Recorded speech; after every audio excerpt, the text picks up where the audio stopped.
guys! Welcome to my another mini vlog. Ang babaeng alipin sa Japan na hindi pa rin yumayaman.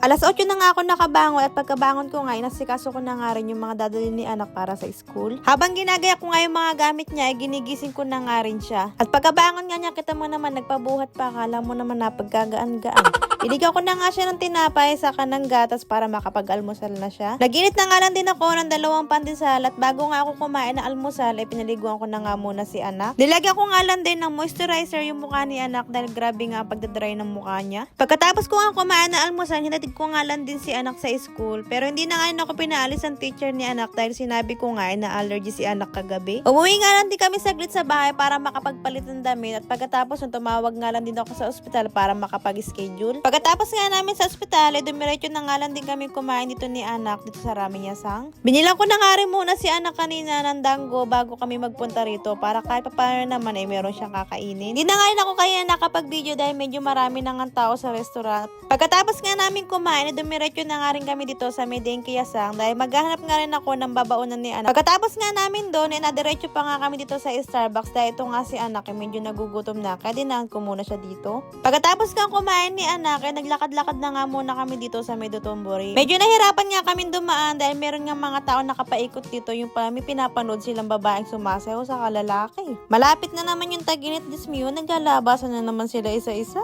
Kita mo naman kasi na dalawa lang sila nagsasayaw pero nasakop na nila yung buong daan. Pagka-uwi nga namin ni anak, diretso nga lang muna namin yung mga gamit namin sa bahay at pagkatapos yung lumabas kami ulit. Bibili nga lang din kami ng garapon na lalagyan na ginawa kong peanut kahapon. At kita mo naman si anak nakakatuwa lang din dahil naglalakad na siya. Pero ito hindi nakakatuwa, Diyos miho, garapon lang yung bibili natin pero namimili ka na naman ng laruan. Namimili pa nga siya ng bola. Ang sabi ko nga sa kanya, marami siyang bola sa bahay kaya ayan, binalik na lang din niya ulit. Garapon lang talaga yung bibili namin kaya pagkabili namin, lumabas na rin kami kaagad baka mamaya ko ano na naman mabili namin. Aba mo ka makakauwi kami na hindi siya nagpapabuhat sa akin. Kita mo pauwi na kami pero naglalakad pa rin siya. Kadalasan kasi pag lumalabas kami tapos hindi namin dala yung sasakyan niya, Diyos mio, wala pa kami sa kalate, naglulupasay na siya at gusto na niya magpabuhat.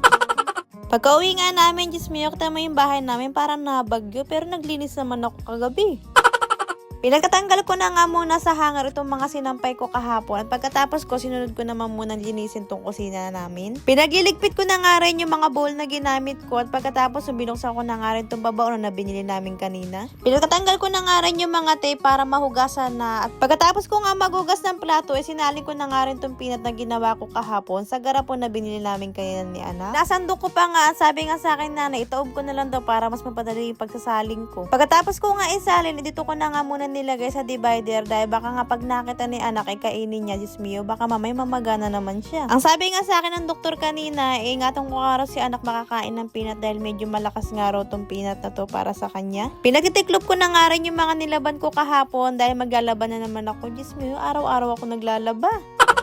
Diklor nga lang din muna ang lalaban ko dahil mas marami nga to at yung mga puti naman ay kakaunti lang kaya bukas na lang. Bang nakasigang nga yung labahin ko magluluto naman ako ng hapunan namin ni anak. Nilagang baboy nga muna ngayon yung uulamin namin para naman marami makain si anak. Pinakukuluan ko nga yung nilaga, ayan, kinulit-kulit ko na naman dito si anak habang nakatahimik siya. Medyo mahaba na nga rin yung kuko ni anak sa paa kaya ayan, ginupitan ko na. Inunahan ko na nga dahil minsan inuunahan niya. Wala kasi wala na akong ginugupit kasi nginangat-ngat niya hanggang sa paa niya.